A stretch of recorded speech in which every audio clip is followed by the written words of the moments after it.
നിങ്ങളോട് കൂടെ. അങ്ങേ ആത്മാവോടും കൂടെ. ലൂക്ക എഴുതിയ വിശുദ്ധ സുവിശേഷത്തിൽ നിന്ന്. കർത്താവേ, അങ്ങേക്ക് മഹത്വം. വിശുദ്ധ ലൂക്ക എഴുതിയ സുവിശേഷം 24 അധ്യായം 13 മുതൽ 35 വരെയുള്ള തിരുവചനങ്ങൾ. യേശു ഉയർത്തെഴുന്നേറ്റ ദിവസം തന്നെ അപ്പോസ്തലന്മാരിൽ 2 പേർ ജെറൂസലേമിൽ നിന്ന് ഏകദേശം 60 സ്താദിയോൻ അകലെയുള്ള എമ്മാവുസ് ഗ്രാമത്തിലേക്ക് പോവുകയായിരുന്നു. ഈ സംഭവങ്ങളെക്കുറിച്ചെല്ലാം അവർ സംസാരിച്ചു കൊണ്ടിരുന്നു. അവർ സംസാരിക്കുകയും ബാധിക്കുകയും ചെയ്തു. കൊണ്ടുപോകുമ്പോൾ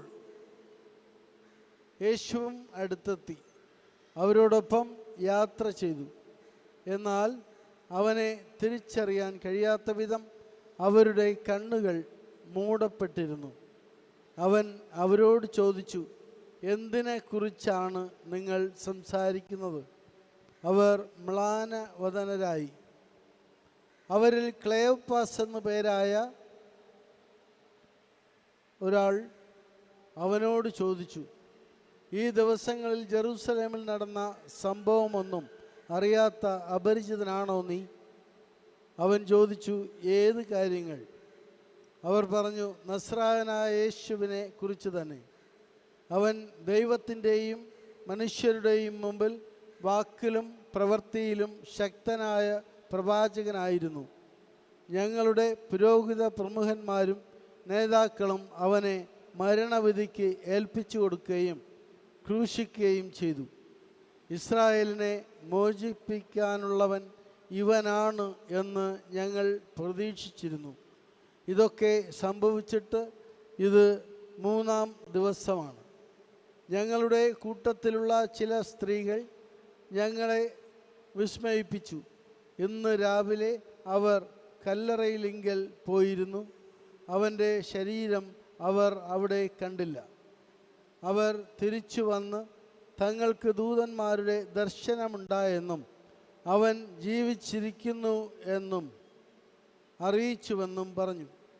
ഞങ്ങളുടെ കൂടെ ഉണ്ടായിരുന്നവരിൽ ചിലരും കല്ലറയിങ്കലേക്ക് പോയി സ്ത്രീകൾ പറഞ്ഞതുപോലെ തന്നെ കണ്ടു. എന്നാൽ അവനെ അവർ കണ്ടില്ല.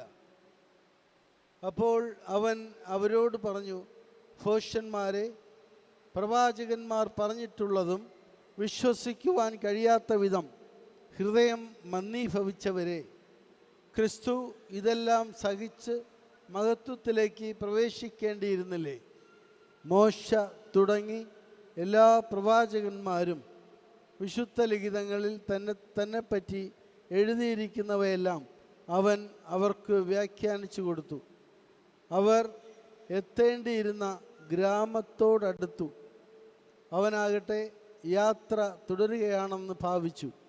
അവർ അവനെ നിർബന്ധിച്ചുകൊണ്ട് പറഞ്ഞു, ഞങ്ങളോടുകൂടെ താമസിക്കുക, നേരം വൈകുന്നു, പകൽ അസ്തമിക്കാറായി.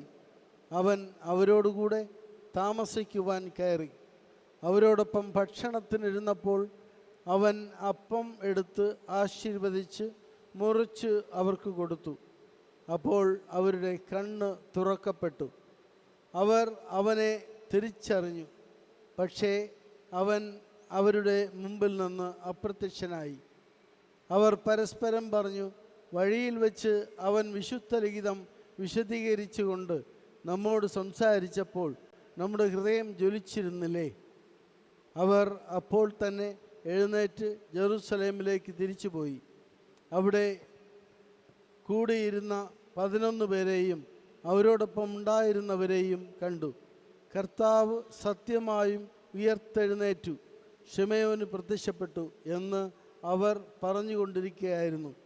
വഴിയിൽ വെച്ച് സംഭവിച്ചതും അപ്പം മുറിക്കുമ്പോൾ തങ്ങൾ അവനെ തിരിച്ചറിഞ്ഞതും അവരും വിവരിച്ചു. കർത്താവിൻ്റെ സുവിശേഷം. അങ്ങേക്ക് സ്തുതി. സുവിശേഷ വചനങ്ങൾ വഴി നമ്മുടെ പാപങ്ങൾ മോചിക്കപ്പെടട്ടെ. ആമേൻ.